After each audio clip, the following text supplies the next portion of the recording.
Hello everyone, my name is Ram और आप लोग देख रहे हैं हमारे यूट्यूब चैनल बाय वाला राम। तो आज हम एक ऐसे टॉपिक के बारे में बात करेंगे जो कि हमारे जीवन के पीछे छुपा हुआ है।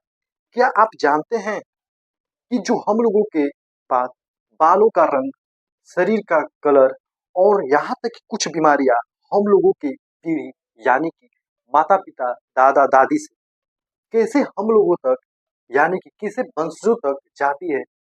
तो आज हम उसी के बारे में चर्चा करेंगे, किसके द्वारा यह सब लक्षण एक पीढ़ी से दूसरी पीढ़ी तक जाती है। तो जी हाँ, आज हम लोग बात करेंगे क्रोमोसोम और जीन के बारे में कि क्रोमोसोम और जीन होते क्या है और इनके अंतर के बारे में कि इनके बीच अंतर क्या होती है। तो सबसे पहले हम लोग जानते हैं कि क्रोमोसोम और जो जीन होते हैं वह एक कोशिका के अंदर पाए जाने वाले जेनेटिक मटेरियल होते हैं यानी कि अनुवांशिक सामग्री होते हैं जो क्या करते हैं, वह संगति के लक्षणों को दूसरे पूर्वजों में ले जाने के कार्य को करते हैं। यानी कि जो क्रोमोसोम होता है वह डीएनए और प्रोटीन की संरचनाएं होती है, उसी से वो बनी होती है।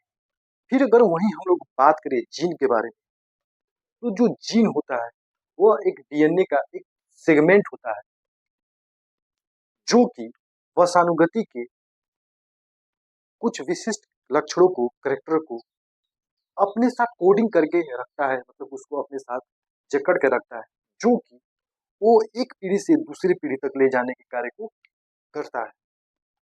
तो अगर हम लोग बात करें यहाँ पे क्रोमोसोम और जीन के कुछ मुख्य अंतर के बारे में, तो यहाँ पे उनके कुछ कार्य करने के भी अंतर अलग होते हैं, उसके परिभाषा भी अलग होते हैं, उनकी संरचना में भी कुछ अलग होती हैं।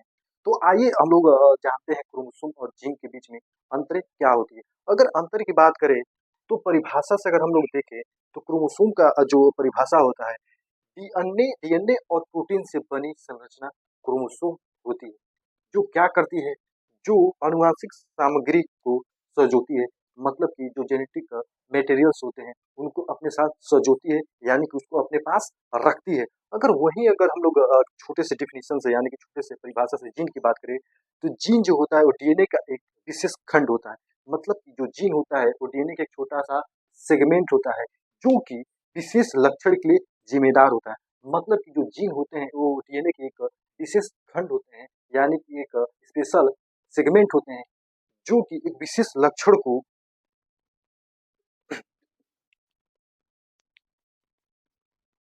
अगर हम लोग बात करें क्रोमोसोम और जीन के कुछ मुख्य अंतर के बारे में, तो जीन और क्रोमोसोम में उनकी संरचनाएं, उनके कार्य और उनके संख्याओं में भी बहुत अंतरें होती हैं। तो आइए हम लोग जानते हैं जीन और क्रोमोसोम के कुछ मुख्य अंतर के बारे में। तो क्रोमोसोम की अगर परिभाषा की हम लोग बात करें तो क्रोमोसोम डीएनए और प्रोटीन से बनी एक संरचना होती है। मतलब कि जो क्रोमोसोम होता है वो प्रोटीन और डीएनए से बना एक स्ट्रक्चर होता है, यानी कि संरचना होता है जो कि अनुवांशिक सामग्री को अपने साथ सजोता है। मतलब कि जो जेनेटिक मटेरियल्स होते हैं उनके अपने साथ रखता है, कैरी करता है, सजोता है। अगर हम लोग वही बात करें जीन के बारे में, जीन डीएनए का एक सेगमेंट होता है, एक विशेष खंड होता है जो क्या करता है, जो विशेष लक्षणों के लिए जिम्मेदार होता है। मतलब कि जो जीन होता है वो डीएनए का एक मुख्य सेगमेंट होता है, एक टुकड़ा होता है जो कि एक मुख्य विशेष लक्षणों के लिए क्या होता है, जिम्मेदार होता है।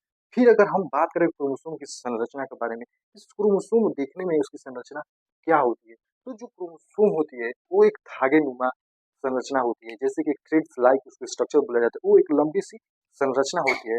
अगर जीन की संरचना की बात करें तो डीएनए की एक छोटी अनुक्रमणिका यानी कि डीएनए का एक छोटा सेगमेंट सीक्वेंस जो जीन होता है। अगर वहीं हम लोग बात करें क्रोमोसोम की संरचना सॉरी स्थान के बारे में, तो जो क्रोमोसोम का स्थान होता है कोशिका के नाभिक में होते हैं। मतलब कि जो क्रोमोसोम होते हैं तो न्यूक्लियस न्यूक्लियस क्या होते हैं, नाभिक में होते हैं। और वहीं अगर हम लोग बात करें जीन कहाँ स्थित होता है, तो क्रोमोसोम पर जो जीन होता है वो सटे होते हैं, अटैच होते हैं, लगे होते हैं, उसे हम लोग जीन कहते हैं। संख्या की अगर हम लोग बात करें कि क्रोमोसोम की आखिरकार में संख्या कितनी होती है, तो मनुष्य में सामान्य तौर पे 46 क्रोमोसोम यानी कि 23 जोड़ी क्रोमोसोम होते हैं। और जीन की अगर संख्या की बात करें तो जो जीन होता है वो लाखों में होता है क्रोमोसोम में। अगर हम लोग बात करें यहीं पे कार्य के बारे में, क्रोमोसोम आखिरकार कार्य वो कैसे करता है? तो अगर कार्य की हम लोग बात करें तो आनुवांशिक जानकारियों को संजोता है। मतलब कि हमने बताया कि जो आनुवांशिक जो जानकारियाँ होती है, उसको क्रोमोसोम अपने साथ संजोता है और उसको स्थानांतरित करता है। उसको क्या करता है, अगले पीढ़ी में ले जाने के कार्य को करता है, मतलब कि ढोने के कार्य को करता है। अगर वहीं जीन के कार्य की बात करें कि जीन कौन से कार्य को करता है, तो जो जीन है वो विशेष लक्षणों के लिए प्रोटीन निर्माण करने में क्या करता है, मदद करता है, उसको नियंत्रित करता है। तो मतलब कि जो जीन है वो क्या करता है, विशेष लक्षणों के प्रोटीन, जो कि अगर बाल काला करने वाला प्रोटीन है, अगर बॉडी को कलर बनाने वाला प्रोटीन है, बॉडी को अपने लंबा छोटा करने वाला अगर प्रोटीन है, उस स्पेशल लक्षण के प्रोटीन को बनाने के लिए वो क्या करता है, उसको नियंत्रित करता है। तो इस वीडियो में हम लोगों ने क्रोमोसोम और जीन के बारे में बात किया। तो हमको आशा है कि आपको ये हमारी वीडियो, छोटी सी वीडियो आपको अच्छी जरूर लगी होगी। अगर आपको ये हमारी वीडियो अच्छी लगी होगी तो वीडियो को लाइक जरूर कीजिएगा, और अगर आप हमारे इस चैनल पर नए हैं तो हमारे इस चैनल को सब्सक्राइब जरूर कर लीजिएगा। और बहुत जल्द मिलेंगे अगली वीडियो के साथ। तब तक के लिए थैंक यू।